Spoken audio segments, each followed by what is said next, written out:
everyone. Welcome to the Xtra Edge. This is a sports analytics podcast powered by Xtra Sports. I'm Dave Gronczynski, and today we're talking with Phil Lienemann. Phil is a former head coach and assistant coach with the Bayern Munich Youth Performance Basketball Program.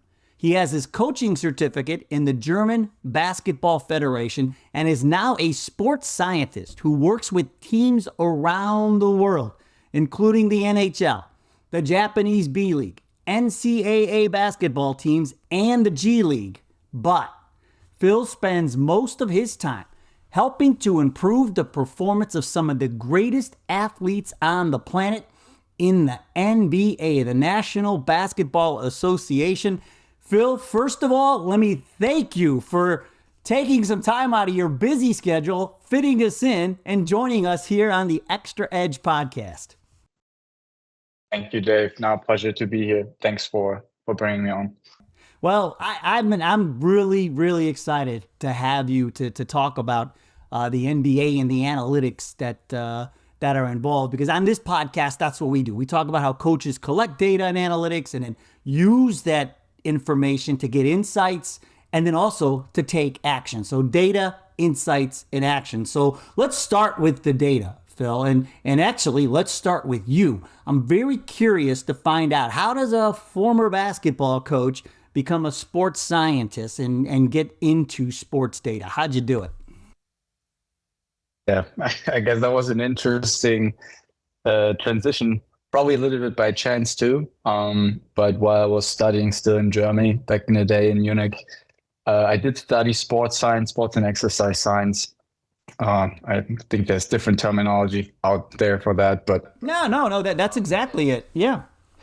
Yeah, studied down there in Munich in Germany. That was also during the time where I was assisting here with the FC Bayern Munich basketball program, who back in the day kind of got started and now one of the top teams there in Germany in the youth, but also with adults. And then from there kind of like transitioned into the master's program, and then kind of like got thinking, what are you gonna do actually afterwards? Are you gonna go go professional here with basketball coaching, or are you trying something else? And then we talked about a couple different, not player tracking technologies, but I guess like data collection tools within the master's program. And then it was kind of like by accident, I came across the company Xtra, and I thought like, okay, they were looking for a working student back in the time, or like an intern. So I applied there. Got a note, we're actually already fulfilled the position, but we would still like to invite you. And that's when I got the chance to talk to Maximilian Schmidt, one of our co-founders.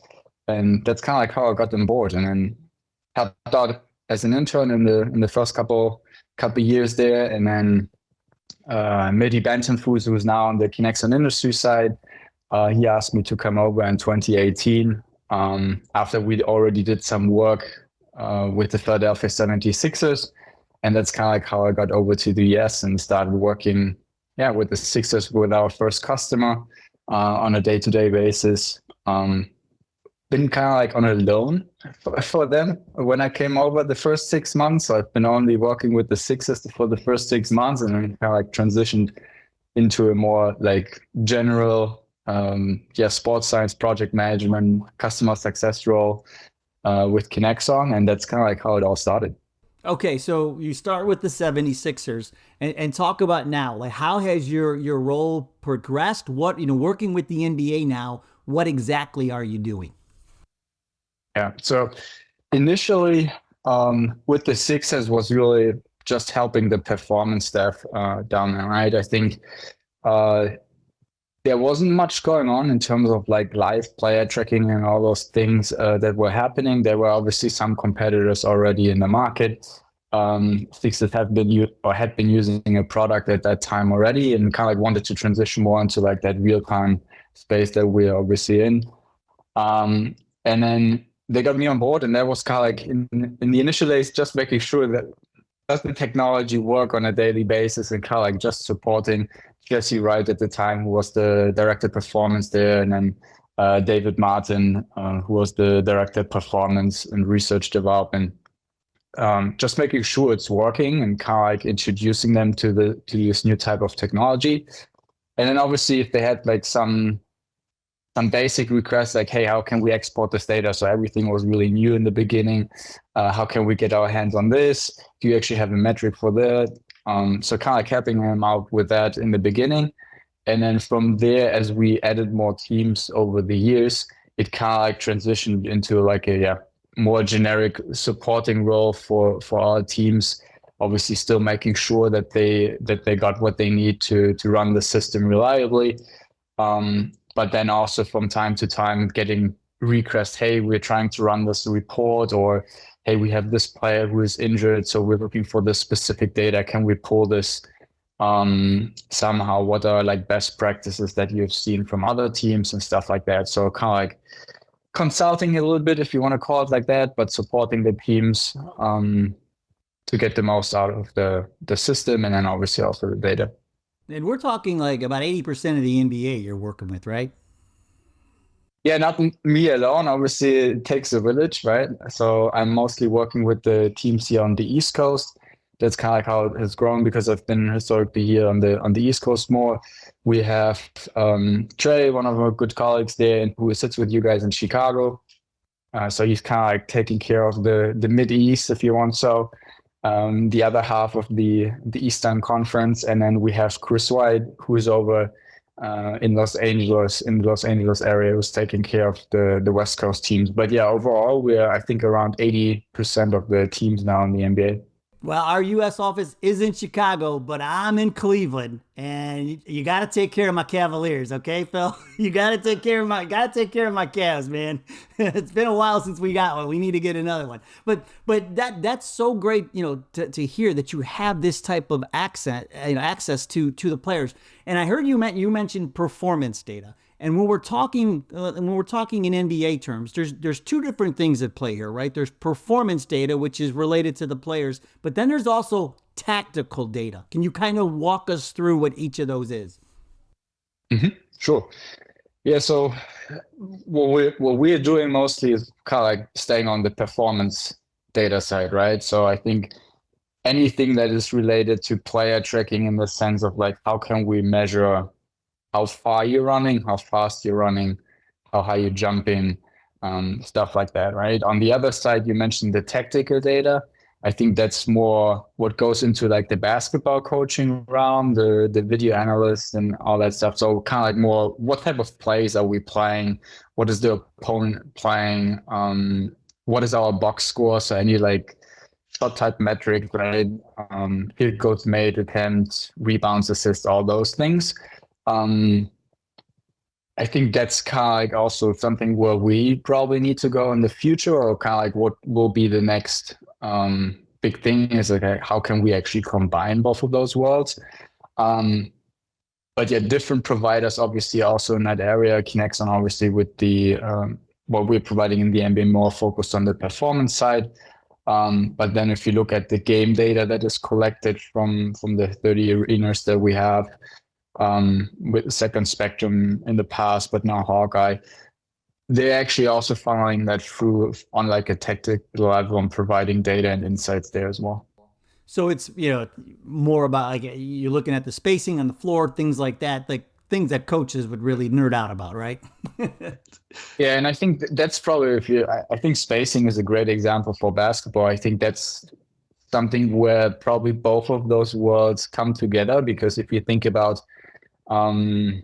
like in a video integration with the positional data that Kinexon is providing, I think that's where it starts to get interesting, because now you kind of like have the qualitative insights of like, okay, where are we walking and running on the court?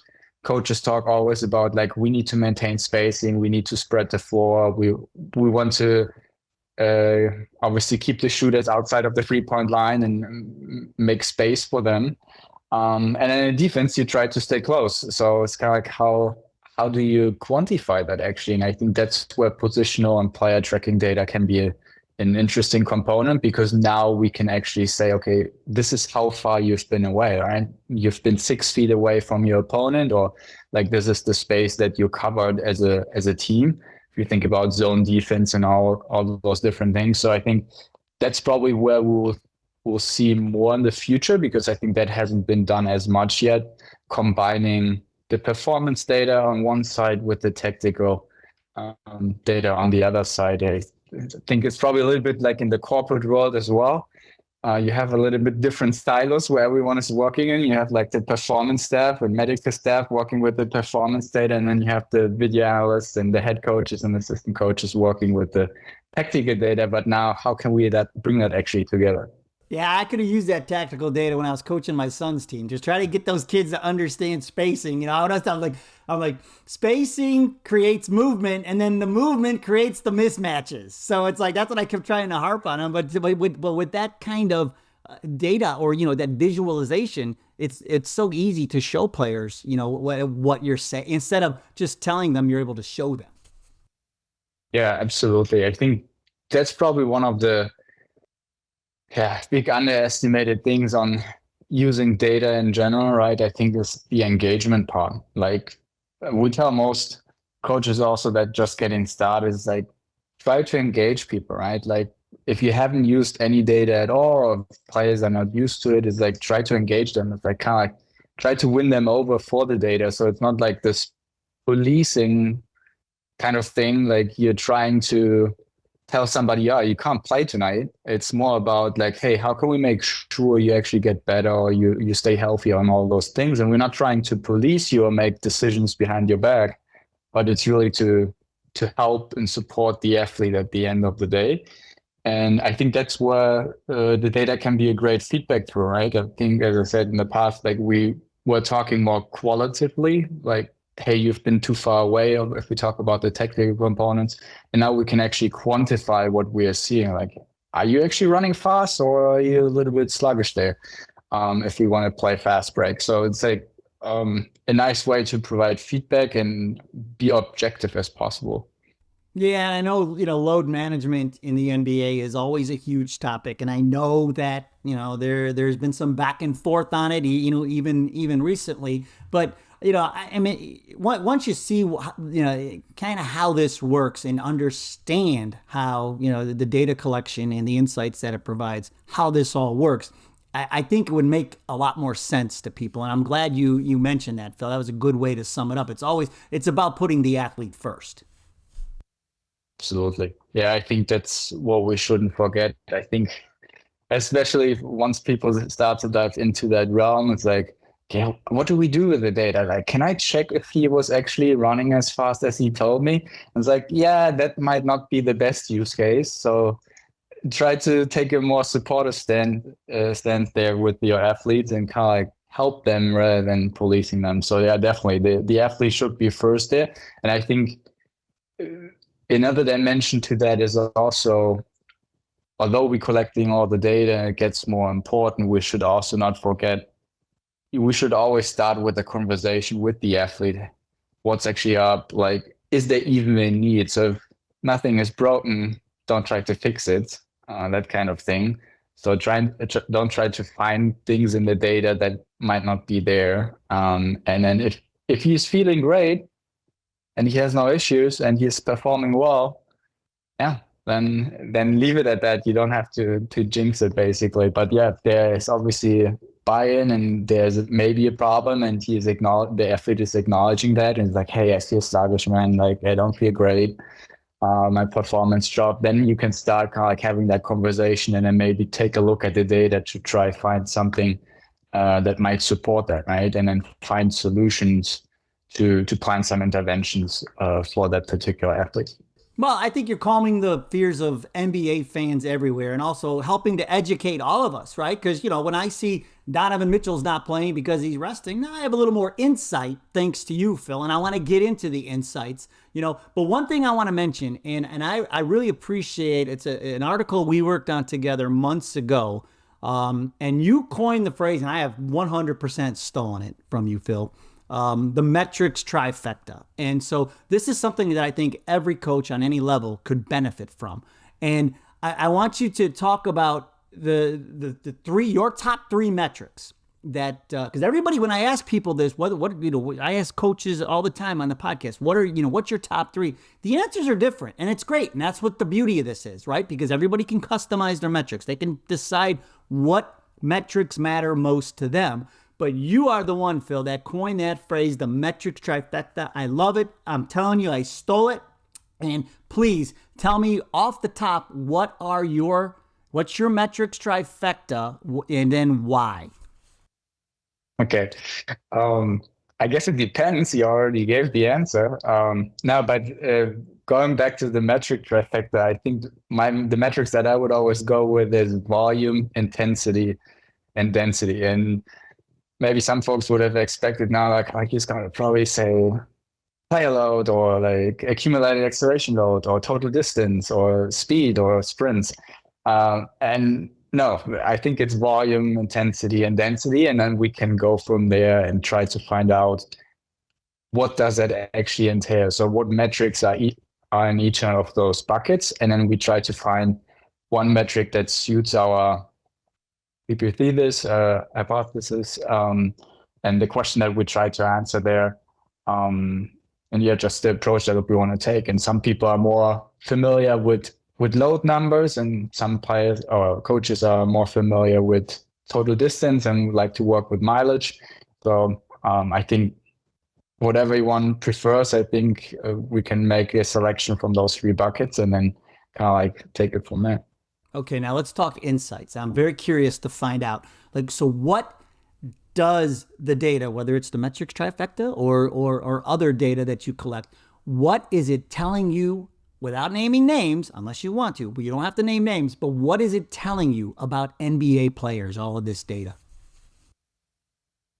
Yeah, that's a broad question, I guess. But yeah, if we go back to the metric trifecta that you mentioned, right? I think what we always try to, this is probably what most people think about in terms of load management, is volume. How much did we do today, or over the week, over the course of the season? And that's what I would describe as volume, or what we in sports and exercise science would describe as volume, like how much did you do? And then the second component most people think about is like intensity, which is just a derivative of volume, but normalized by time. So it's anything like distance per minute, for example. So it's like, how intense was what we did today? How fast did we run, for example? So speed would be another metric that would fit into that. And that's kind of like what most people think about. It's like, okay, how much did we do and how intense was it? So if you think about marathon running or something like that, same thing is like, how many miles did you get out there, or how much time, if you really want to keep it simple? And then obviously, what was the average speed? Same thing for people who like the weight room a little bit more. It's about how many reps and sets did you have, but then also how much weight did you actually put on each of those reps. So I think that's kind of like the transfer between all of those, and that's how we can keep it simple. And then the third part is the density part, and I think that's something that we keep forgetting about, because we always talk about, okay, how much did we do and how intense was it overall?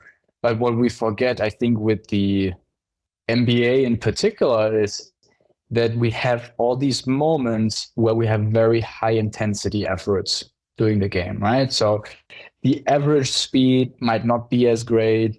I think there was actually a couple of years ago, there was like, and I don't want to call out ESPN here, but I think it was an ESPN article about LeBron James and different players in the league. And they kind of like made the argument that LeBron had like the lowest average speed, and basically they were saying he's getting older, he's not running up and down the court anymore. But then it was interesting when you actually looked at his max values, so on kind of like how his high intensity efforts played out, he was actually on top of the list. So I think that was telling a good picture. It's like, it's not just about how much you do and how intense on average over the course of the game you're playing, but how can we define you also in those high intensity moments? So when it really counts, when you kind of like have to sprint for that almost loose ball and you catch it and then you do 2 steps and you actually go for the dunk, right? So kind of like those edge cases where you really have to go all out. And I think that's where we also see the difference with the different players is like, if you're more on the rookie end of the continuum, you're just getting into the league, everything is new, intensity is much higher than in college basketball. So you're kind of like all over the place, you're running all over the place, you have a high volume, you have a high average intensity, but you may be 1 or 2 steps too late in a couple cases, right? And I think that's where the experienced players at the other end of the continuum come in, and they're kind of like anticipating more, right? They're kind of like playing the game. LeBron is already in the right space at the right time, so he doesn't have to move quick all the time. But if he has to go, he's obviously there. And I think just looking at his performance over the recent years, I mean, I don't know how old he is now, but I mean, he is still going. He still has a motor there for sure. And I think that's kind of like the interesting way of like looking at it. What are the different components, and then how can we measure and track that during games, but then also obviously during practice. But even as a sports scientist, when you first started working with the NBA, and you get the data and you start looking into it and you start pulling some of these insights, were you even surprised when you looked at some of these numbers? And because these are like the elite of the elite. Now, I've always thought NHL hockey players are the best athletes because, like, I can't skate to save my life, So there's a lot going on there with the NHL players, and I mean that's just my personal opinion. But then I'd have to say, NBA probably second for me. When you look at these guys and what they can do and how high they can jump and shoot and and all of the different things they can do at one time and how fast they can run. As a sports scientist, I mean, were you part fan looking at some of this stuff and going, man, these guys really are elite? Or can you tell now what makes an athlete elite? Mm-hmm. Yeah, good question there as well. Couple things to that probably. I don't want to say one sport is better than the other. Right. No, that's like I said. I'm as a fan, and I've said that for years. I've told my buddies that. And the thing is, though, Phil, like I don't. I mean, I watch hockey, from here and there. We got the Blue Jackets in Ohio and Columbus, and I watch here. But I've always said I've been to a couple of those games, and I'm like, these guys to me are because they're so big. Then you're on skates. They're so strong. They're so fast. You put them on skates, they're even faster.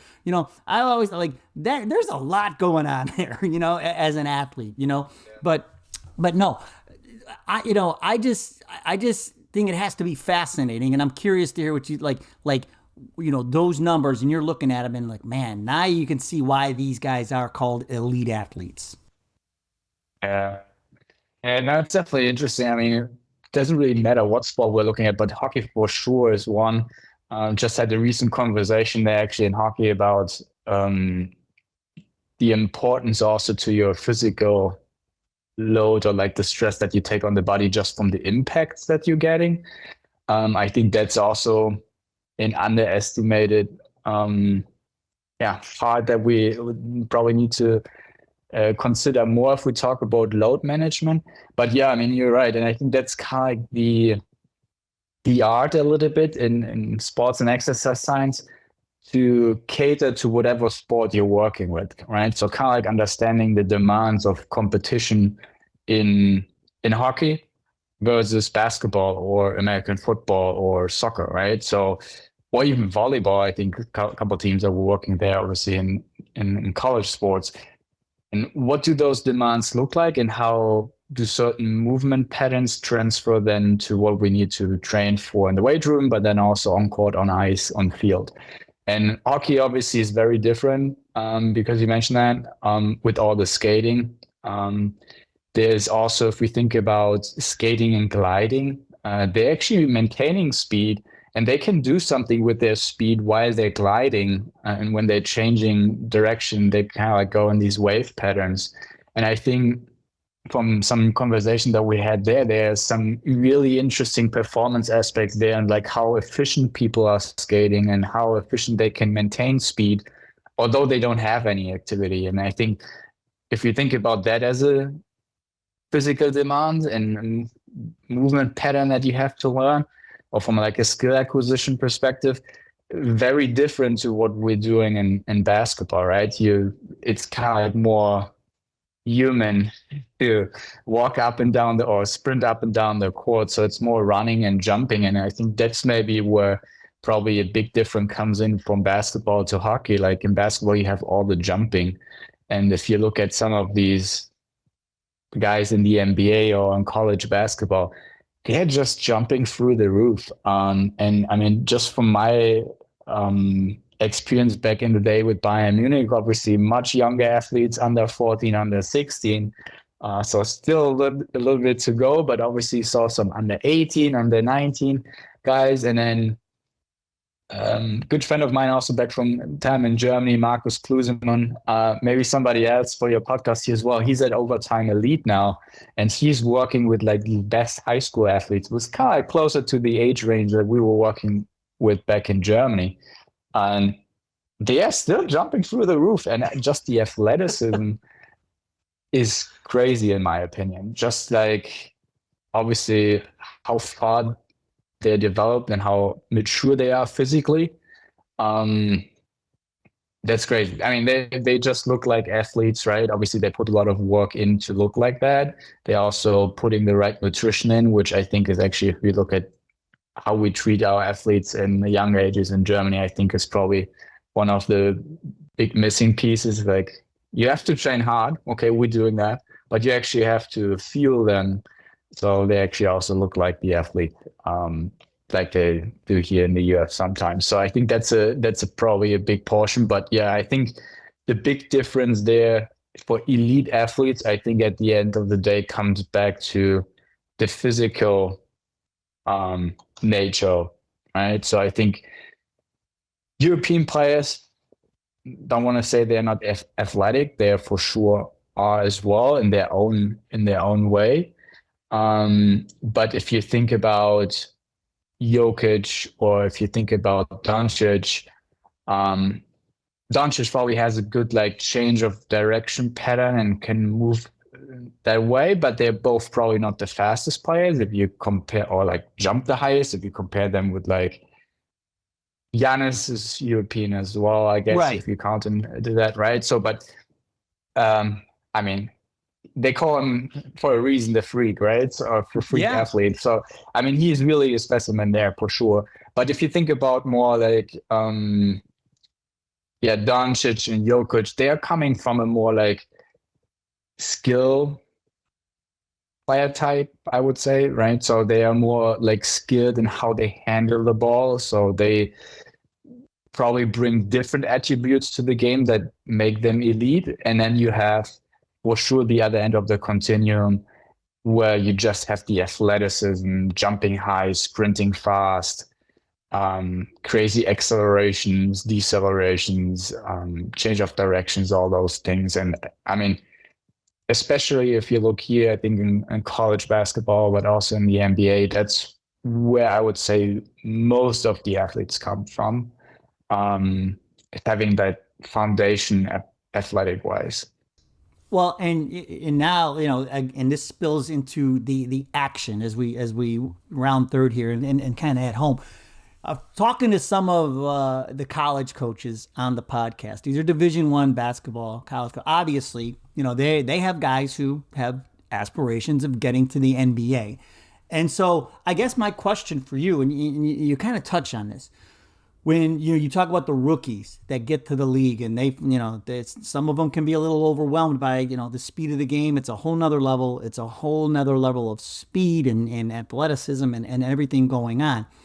My question for you get if you're doing player tracking on the college level, can a guy who has aspirations of getting to the NBA look at the data and look at some of the things you're talking about, whether it's accelerations, and pushes, looks at himself in the mirror and pushes himself to be better every day? Is that something that can help a guy who might be on the fringe or on the bubble, NBA prospect? Could that help him get to the NBA if he's working on that thing before, he graduates or before he decides to turn pro? Mm-hmm.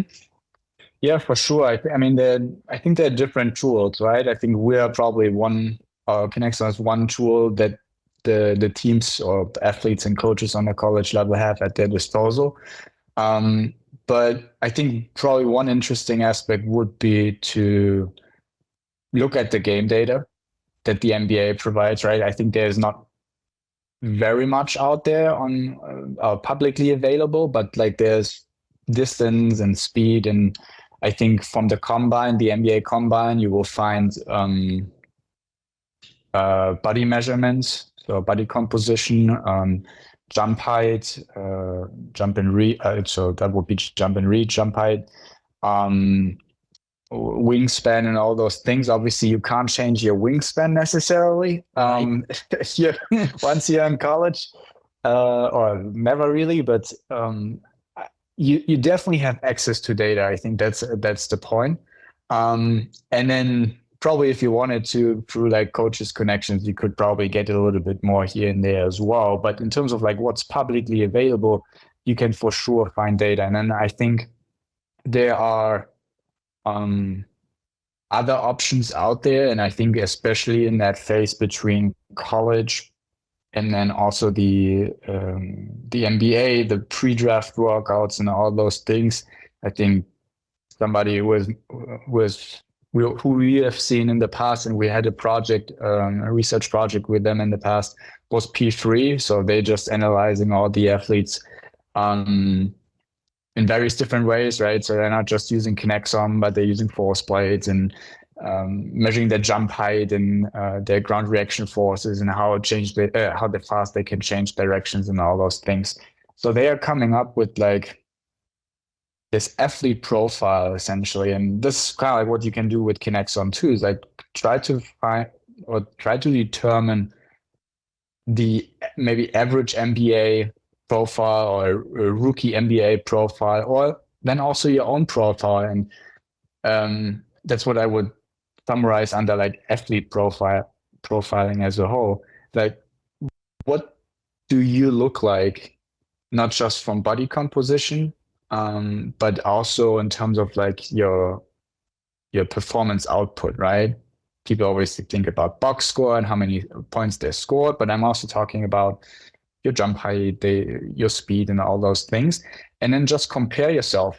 And I think it goes a little bit in that direction of people are playing 2K and FIFA, and I think it's called EA Sports now. Yep.